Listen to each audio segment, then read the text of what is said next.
കൂട്ടുകാർക്ക് നല്ലൊരു ദിവസം ആശംസിച്ചുകൊണ്ട് മാമ്പഴത്തിന്റെ പുതിയ വീഡിയോയിലേക്ക് സ്വാഗതം.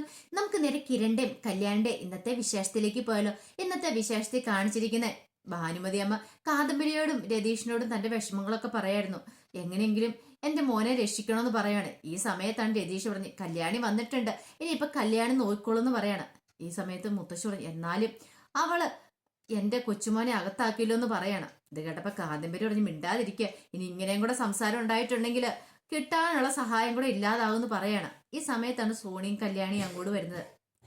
കല്യാണിയെ കണ്ടു കഴിഞ്ഞപ്പോഴത്തേനും ഭാനുമതി അമ്മയുടെ കണ്ണുകളൊക്കെ നിറഞ്ഞു വന്നു. കല്യാണി പറഞ്ഞ് പേടിക്കൊന്നും വേണ്ട, ഞാൻ കാര്യങ്ങളൊക്കെ വേണ്ടത് ചെയ്തിട്ടുണ്ട്, ഡോക്ടറിന് കാര്യങ്ങളൊക്കെ നോക്കിക്കോളും, ഇനിയിപ്പൊ പേടിക്കേണ്ട കാര്യങ്ങളൊന്നും ഇല്ലാന്ന് പറയാണ്. ഇത് കേട്ട് കഴിഞ്ഞപ്പോ തന്നെ രതീഷ് പറഞ്ഞു നിനക്ക് എന്തിന്റെ ഏഴായിരുന്നു എന്റെ കല്യാണി, എത്രയൊക്കെ രക്ഷിച്ചെന്ന് പറഞ്ഞാലും ഇവരിനി ആ പഴയ സ്വഭാവം തന്നെ കാണിക്കുള്ളൂ, നിനക്കറിയാവുന്ന കാര്യമല്ലേ, അല്ലേലും എത്ര കാലം എന്ന് വെച്ചാൽ ഇങ്ങനെ, ഇനിയിപ്പോ അവിടുന്ന് എണീറ്റ് കഴിഞ്ഞാലും വീണ്ടും അതേപോലെ തന്നെ ആ ഒരു കാര്യം തന്നെ ചെയ്തുകൊണ്ടിരിക്കുള്ളൂ. നിന്റെ അച്ഛനെന്ന് പറഞ്ഞ പ്രകാശന് നിന്നെ തകർക്കാൻ വേണ്ടി ശ്രമിച്ചുകൊണ്ടിരിക്കുള്ളൂ എന്ന് പറയാണ്. ഇത് കേട്ട് ഞാൻ ഭാനുമതി അമ്മ പറഞ്ഞു ഞങ്ങൾ തെറ്റൊക്കെ ചെയ്തിട്ടുണ്ട്, പക്ഷേങ്കിൽ ഇനി ആ തെറ്റ് ഞങ്ങൾ ആവർത്തിക്കില്ല, കാരണം അങ്ങനെ ആവർത്തിച്ചിട്ടുണ്ടെങ്കിൽ ഇനി ഞങ്ങൾ മനുഷ്യനല്ലാതാവൂന്ന് പറയാണ്. ഇത് കേട്ട് കഴിഞ്ഞപ്പോഴത്തേനും തന്നെ കാദംബരി പറഞ്ഞു അങ്ങനെയാണെങ്കിൽ കൊള്ളാം, ഇല്ലെങ്കിൽ പഴയ പോലെ തന്നെ വീണ്ടും ആവർത്തിക്കാനാണെങ്കിൽ ഇനി മുന്നോട്ടുള്ള ജീവൻ ദുരിതത്തിലാവൂന്ന് മുത്തശ്ശിയോട് പറയാണ്. ഈ സമയത്ത് കല്യാണി പറഞ്ഞു ഞങ്ങളൊന്ന് ഐസിയു കയറിട്ട് വരട്ടെ, അച്ഛനൊന്ന് കണ്ടിട്ട് വരട്ടെ എന്ന് പറഞ്ഞിട്ടുണ്ടെങ്കിൽ പോകണം. ഈ സമയത്ത് സോണിയും പോയി കാദംബരി ആ കൂടെ അങ്ങോട്ട് പോവാണ്. ഈ സമയത്ത് രതീഷ് പറഞ്ഞു കണ്ടില്ലേ കല്യാണി കൃത്യസമയത്ത് തന്നെ വന്ന് കണ്ടില്ലേ, അതിന് കാരണം എന്താന്ന് അറിയാവോ, നിങ്ങളെ മോന്റെയോ കൊച്ചുമോന്റെയോ സ്വഭാവം ഒന്നും അല്ല കല്യാണിക്ക് കിട്ടിയിരിക്കുന്നത്, അതുകൊണ്ട് മാത്രമാണ് മറ്റുള്ളവരുടെ സങ്കടം കണ്ടു കഴിയുമ്പോൾ അവളുടെ മനസ്സലി അതാണ്, അല്ലെങ്കിൽ നിങ്ങളുടെ മോൻ ഇപ്പോഴും അവിടെ കിടന്ന് അനുഭവിച്ചേണം, നരകവേദന അനുഭവിച്ച് അയാൾ മരിക്കേണ്ടതെന്ന് പറയാണ്. ഈ സമയം സോണിയും കല്യാണിയും കാദംബരിയുടെ അകത്തേക്ക് കയറി ചെല്ലണം. അപ്പൊ പ്രകാശൻ ഇങ്ങനെ കിടക്കുവാണ്.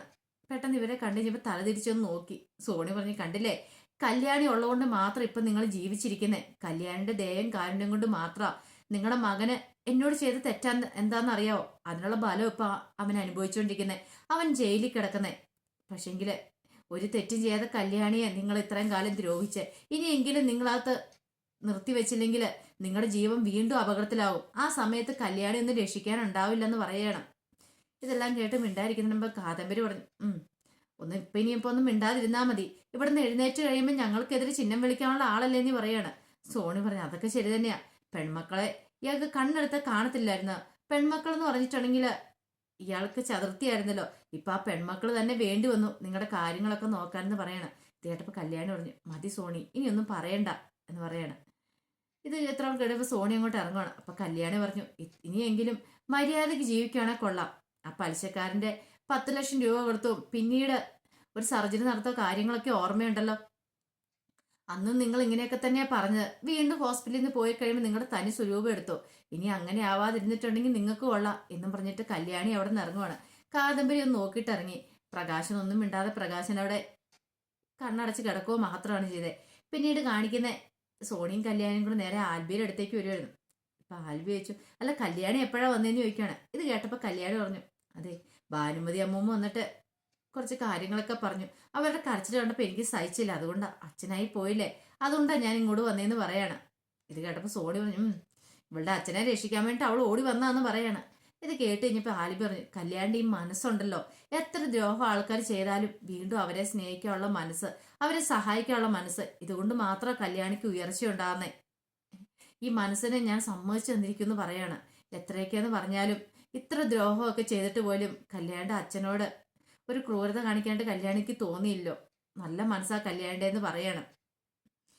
ഈ സമയത്ത് രൂപയുടെ അടുത്തേക്ക് ശാരി വരുമായിരുന്നു. ശാരി രണ്ടും കൽപ്പിച്ചുള്ള വരവാണ്, ബാഗൊക്കെ കെട്ടിപ്പറിക്കൊണ്ടാ വന്നിരിക്കുന്നത്.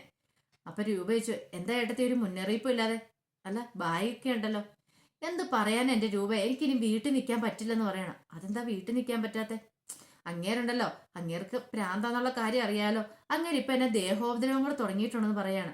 ആ രാഹുലേട്ടനോ, അതൊക്കെ നിനക്ക് തോന്നുന്നല്ലേ ഏട്ടത്തി, അങ്ങനെയൊന്നുമില്ല, രാഹുലേട്ടന് ഒരു കുഴപ്പമില്ല, എന്റെ അറിവിൽ ഒരു കുഴപ്പമില്ല, നിങ്ങൾ വെറുതെ അദ്ദേഹത്തിന് പ്രാന്താന്ന് പറഞ്ഞുകൊണ്ട് അദ്ദേഹത്തെ മെന്റൽ ഹോസ്പിറ്റലിൽ കൊണ്ടുപോയിട്ട് ട്രീറ്റ്മെന്റ് കൊടുത്തല്ലേന്ന് ചോദിക്കും, ഷോക്ക് അടിപ്പിച്ചല്ലേന്ന് ചോദിക്കണം. എന്റെ രൂപയല്ല ശരിക്കുള്ള കാര്യം പറയണേ, നിനക്ക് മനസ്സിലാഞ്ഞിട്ടാന്ന് പറയണം. ഇത് കേട്ട് കഴിഞ്ഞപ്പോഴത്തേനും തന്നെ രൂപ പറഞ്ഞു ഒരു കാര്യം ഞാൻ പറഞ്ഞേക്കാം, ഇവിടെ വരുന്നതിനും നിൽക്കുന്നതിനും ഒന്നും കുഴപ്പമില്ല, പക്ഷെ ഇവിടെ നിങ്ങൾക്ക് ഇഷ്ടമില്ലാത്ത പല ആൾക്കാരും വന്നിരിക്കും. കല്യാണി മോള് വന്ന് കണ്ടില്ലേ, അതുപോലെ തന്നെ കുറച്ച് കഴിയുമ്പോൾ ചിലപ്പം ചന്ദ്രേട്ടൻ വന്നിരിക്കും, കിരണും വന്നിരിക്കും. അവരെയൊക്കെ അംഗീകരിക്കാനുള്ള മനസ്സുണ്ടെങ്കിൽ മാത്രം ഇവിടെ നിന്നാൽ മതി, അല്ലെങ്കിൽ ഇവിടെ നിൽക്കണ്ടെന്ന് പറയണം. അതെന്താ രൂപ നീ അങ്ങനെ പറയണേ? അല്ല, ഞാൻ പറയാനുള്ള കാര്യം പറഞ്ഞെന്നേ ഉള്ളൂ. നിങ്ങൾക്ക് ഇഷ്ടപ്പെടാത്ത ആൾക്കാരൊക്കെ ആണല്ലോ അവര്, അതുകൊണ്ട് പറഞ്ഞാന്ന് പറയണം. ഇനിയിപ്പം ഞങ്ങൾക്ക് ഇഷ്ടപ്പെടാതിരിക്കേണ്ട ആവശ്യമില്ലല്ലോ രൂപേ.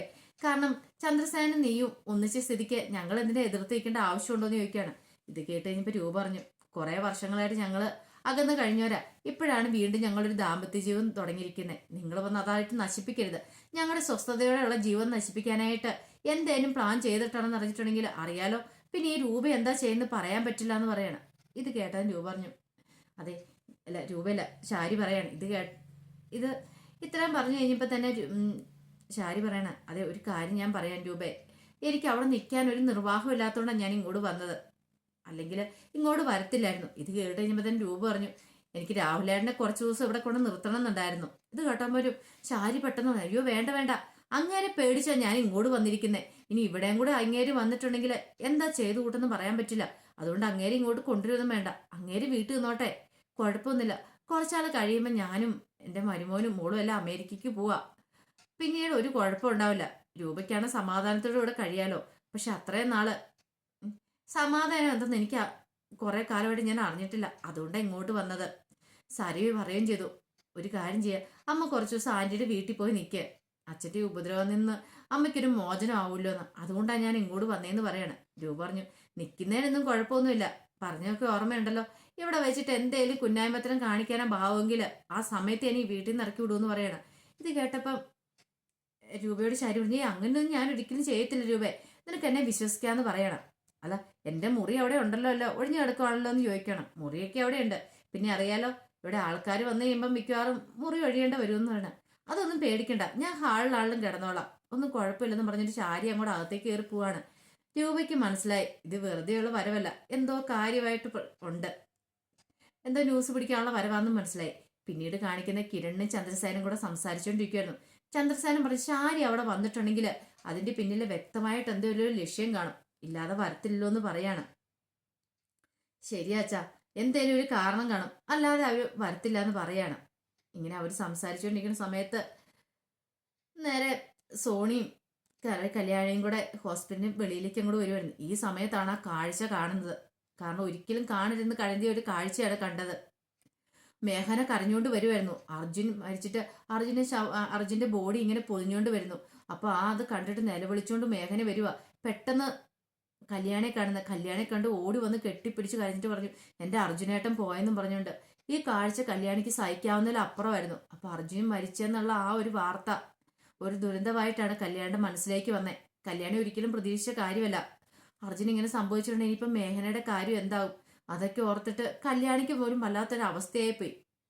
കല്യാണി കെട്ടിപ്പിടിച്ച് വാവിട്ട് നിലവിളിക്കുമായിരുന്നു മേഘന ആ സമയത്തും. പിന്നീട് ഇതിനെക്കുറിച്ചൊക്കെ കിരൺ ചന്ദ്രസേനോട് പറയുന്നുണ്ട്, ഈ കാര്യങ്ങളെക്കുറിച്ചൊക്കെ.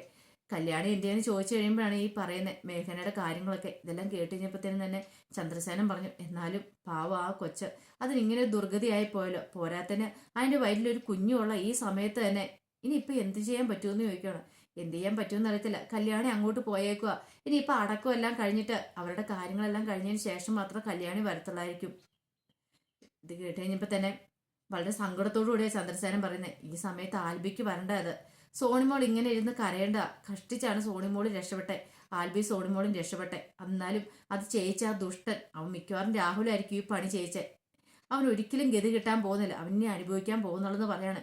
കിരൺ പറഞ്ഞു, ഇനിയിപ്പോൾ അവളുടെ കാര്യമൊന്നും ഓർത്ത്, മേഘനയുടെ കാര്യമൊന്നും ഓർത്ത് നോക്കി, പാവം എത്രമാത്രം സങ്കടപ്പെടും. അത് പ്രഗ്നന്റ് ആയിട്ടിരിക്കുന്ന സമയത്ത് അർജുൻ ഇങ്ങനെയൊരു ദുർവിധി വന്നു കഴിയുമ്പോൾ എങ്ങനെ അതിന് സഹിക്കാൻ പറ്റുമെന്ന് പോലും അറിയില്ല എന്ന് പറയാണ്.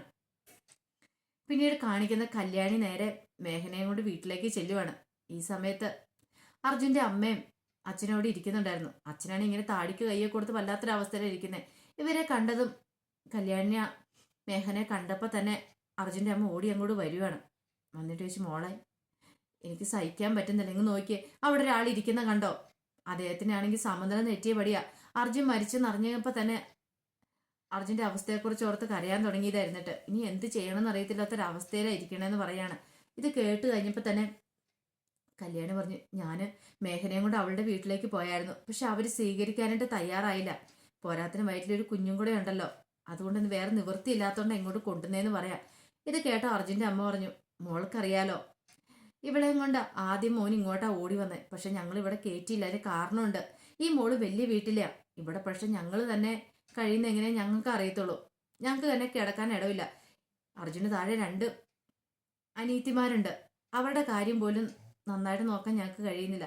ആ അവസ്ഥയിൽ ഇവളും കൂടെ വന്നിട്ടുണ്ടെങ്കിൽ എങ്ങനെയാണെന്ന് കരുതിയ ഇവളെ ഞങ്ങൾ ഈ വീട്ടിൽ നിന്ന് ഇറക്കി വിട്ട് അവനെ ഇവളെയും കൂടെ. പക്ഷെ അതിന്റെ പേരിൽ ഞങ്ങൾ എത്രമാത്രം വേദനിച്ചിട്ടുണ്ടെന്നറിയാവോ. അർജുന്റെ അച്ഛനാണെങ്കിലും വല്ലാത്ത സങ്കടമായിരുന്നു. അന്ന് മുതൽ തുടങ്ങി സങ്കടമാണ്. അർജുൻ മരിച്ചെന്ന് അറിഞ്ഞു കഴിഞ്ഞപ്പം അദ്ദേഹത്തിന് സമനിലത വരെ തെറ്റിയൊരവസ്ഥയിലായിരിക്കണേ. കണ്ടില്ലേ, ഇപ്പൊ നിങ്ങൾ വന്നൊന്നും അറിഞ്ഞിട്ടുണ്ടാവില്ല. ഇങ്ങനെ നോക്കൂ ഇരിക്കും, ഒരേ ഇരിപ്പ് തന്നെ ഇരിക്കുമെന്ന് പറയാണ്. മോക്കറിയാലോ, ഞങ്ങൾ തന്നെ കഷ്ടിച്ച കടന്നു പോയിക്കൊണ്ടിരിക്കുന്നത്. അർജുൻ ഉണ്ടായിരുന്ന സമയത്ത് വല്ലപ്പോഴും അർജുന്റെ പെങ്ങന്മാരെ കാണുമ്പോൾ എന്തെങ്കിലുമൊക്കെ കൊടുക്കും. എന്നെ കാണുമ്പോഴും എന്തെങ്കിലുമൊക്കെ ഇച്ചിരി പൈസയൊക്കെ തരും. അതും വെച്ചാണ് ഞങ്ങൾ മുന്നോട്ട് ജീവിച്ചുകൊണ്ടിരുന്നത്. ഇപ്പൊ ആണ്ടെ ഇവളുടെ വയറ്റിൽ കുഞ്ഞുമായിട്ട് വന്നിട്ടുണ്ടെങ്കിൽ ഞങ്ങൾ എങ്ങനെ കഴിയുന്ന മോള് പറയണേ. ഞങ്ങളുടെ അവസ്ഥ മോളൊന്ന് മനസ്സിലാക്കാൻ കല്യാണ്ട് പറയുവാണ്. ഇത് കേട്ട് പൊട്ടിക്കരയാണ് മേഘന. മേഘനയ്ക്കും എന്തും ചെയ്യണമെന്ന് അറിയത്തില്ല. അവരവരുടെ അവസ്ഥയാ പറയണേ. ഇത് കേട്ടപ്പോൾ കല്യാണിക്ക് എന്ത് ചെയ്യണമെന്ന് അറിയത്തില്ല. അവിടെ മേഘനെ നിർത്തിയിട്ട് പോണോ അതോ ഇനി തൻ്റെ കൂടെ തിരികെ വീട്ടിലേക്ക് കൊണ്ടുപോകണോ എന്നൊരു അവസ്ഥയിൽ ആകെപ്പാടെ പെട്ടുപോയി കല്യാണി. അപ്പൊ അതിന്റെ വിശേഷങ്ങളാണ് ഇന്ന് കണ്ടത്. ഇതിന് ബാക്കി വിശേഷങ്ങളായിട്ട് വൈകുന്നേരത്തെ പ്രമോയി വരാട്ടോ. അപ്പൊ ആദ്യമായിട്ട് കാണുന്നവരാണെങ്കിൽ ചാനൽ ഇഷ്ടപ്പെട്ട ഒന്ന് സബ്സ്ക്രൈബ് ചെയ്യാൻ മറക്കരുത്. അതോടൊപ്പം തന്നെ കണ്ടുകൊണ്ടിരിക്കുന്ന എല്ലാവരുടെ സപ്പോർട്ടിലേക്കും തുടർന്നും പ്രതീക്ഷിച്ചുകൊണ്ട് എല്ലാവർക്കും ഒരിക്കൽ കൂടി നല്ലൊരു ദിവസം ആശംസിച്ചുകൊണ്ട് നിർത്തുന്നു. നന്ദി.